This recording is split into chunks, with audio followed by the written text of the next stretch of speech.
തിരുവനന്തപുരം നെടുമങ്ങാട് വാഹന അപകടത്തിൽ 3 മരണം. ഉഴമലക്കൽ സ്വദേശികളായ ശ്രീലാൽ, ബിനോയ്, രാജേഷ് എന്നിവരാണ് മരിച്ചത്.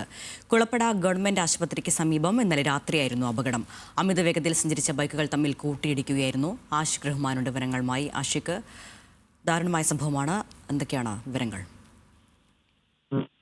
ഇന്നലെ രാത്രി 10:45 ഈ ഒരു അപകടം നടക്കുന്നത്. നെടുമങ്ങാട് അരനാട് റോഡിൽ കുളപ്പട ഗവൺമെന്റ് ഹോസ്പിറ്റലിന് സമീപമാണ് അമിത വേഗതയിലെത്തിയ ബൈക്കുകൾ തമ്മിൽ കൂട്ടിയിടിക്കുന്നത്. ഈ ബൈക്കിൽ സഞ്ചരിച്ച 3 പേർ ആണ് ഇപ്പോൾ മരിച്ചിട്ടുള്ളത്. 2 പേർ തലക്ഷണം മരിക്കുകയും ഒരാളെ ആശുപത്രിയിലേക്ക് കൊണ്ടുപോകുന്ന സമയത്തുമാണ് മരിച്ചിട്ടുള്ളത്. ഇതിൽ ഗുരുതരമായി പരിക്കേറ്റ ആളെ നെടുമങ്ങാട് ജില്ലാ ആശുപത്രിയിൽ എന്തായാലും പ്രവേശിപ്പിച്ചിട്ടുണ്ട്.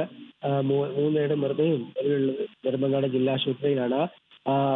ഉഴമലക്കൽ സ്വദേശികളായ ശ്രീലാൽ, ബിനോയ്, രാജേഷ് എന്നിവരാണ് മരിച്ചിട്ടുള്ളത്. ഈ 2 ബൈക്കുകളും കൂട്ടിയിടിയിൽ പൂർണ്ണമായും തകർന്നിട്ടുണ്ട്. ഈ അമിത വേഗതയിലെത്തിയ ഈ 2 ബൈക്കുകൾ കൂട്ടിയിടിച്ചതാണ് 3 പേരുടെ മരണത്തിന് കാരണമായതെന്നാണ് ഇപ്പോൾ അവിടെ നിന്നൊക്കെ മനസ്സിലാക്കാൻ കഴിയുന്നത്. തുടർന്ന് നെടുമങ്ങാട് ഫയർഫോഴ്സ് അടക്കമെത്തിയാണ് ആ പ്രദേശമൊക്കെ ക്ലീൻ ആക്കിയ ഈ രീതിയിൽ രക്തമടക്കം സ്ഥലം കെട്ടി നിന്നിരുന്നു.